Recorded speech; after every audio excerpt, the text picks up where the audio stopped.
filled with practical help for growing one of the core arenas of marriage. Please don't just listen to this book and set it aside. Listen to it with your spouse. Stop often to ask each other what you think. Lean in. Be curious. Talk openly. Discuss how what we are saying does and doesn't fit you and your marriage. Fight to make it great. Thanks for the privilege of speaking into a sacred part of your life. Chapter 1: What We Want and How to Get There. Jackie and Trent were grinning like teenagers as they snuck down the hill to the pitch-black soccer field. It was 1 a.m., their young children were having a sleepover at Grandma's, and the couple was here to fulfill yet another promise they had made to each other 20 years before. They started dating in high school and quickly felt certain they would eventually marry, but decided to wait until marriage to have sex. But they flirted about all the places they would do it once that day finally came. "When we're married," he whispered as they walked along a beach with friends on spring break, "we're going to come back and do it here." "When we're married," she challenged him, "I want to find a lonely mountain road and pull off into the trees and do it in our car." Now, after 12 years of marriage and 3 kids, they still looked young and tried to stay young by fulfilling those promises. Jackie had suggested this outing a mere hour before, so here they were, in the middle of the night, sneaking into a suburban park where he had issued such a challenge after a soccer game at age 16.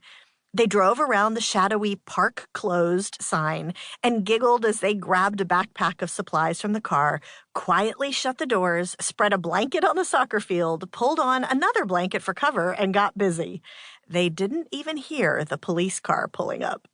"You there!" The booming voice of an officer quickly interrupted what they were doing, causing them to jump and gasp. "Get up here!" Mortified, Jackie and Trent pulled on their clothes and stuffed their things into the backpack. At least, Jackie was mortified. She was shocked to see Trent looking amused as he grabbed her hand and headed towards the police car, and the 2 officers standing beside it. The first police officer started with Trent, reading the information from his driver's license aloud so his partner could enter it on a computer tablet. "Trenton Smith, 1234 Spring Drive." He finished reading the address and handed back the license. Then he read Jackie's. "Jackie Smith, 123... He broke off. "Wait, this is the same address, same last name." He looked up sharply into their faces, shining his flashlight more directly. "I thought you were college kids. You're married?" Trent, still grinning slightly at the officers, who looked about their age, said, "Yes, officer, we're both 36, married 12 years, 3 kids." "Dude!" As the second officer started laughing, the first officer's expression changed to one of inspired awe. "That is awesome! Respect!" "We'll let you go with a warning." The second officer shut down his tablet. He gave Jackie and Trent a half salute as the 2 men slid inside the vehicle. "And our shift is about over. My wife just texted me that she is still up, and I do believe it is time to run on home myself." Both grinning widely, the officers drove away.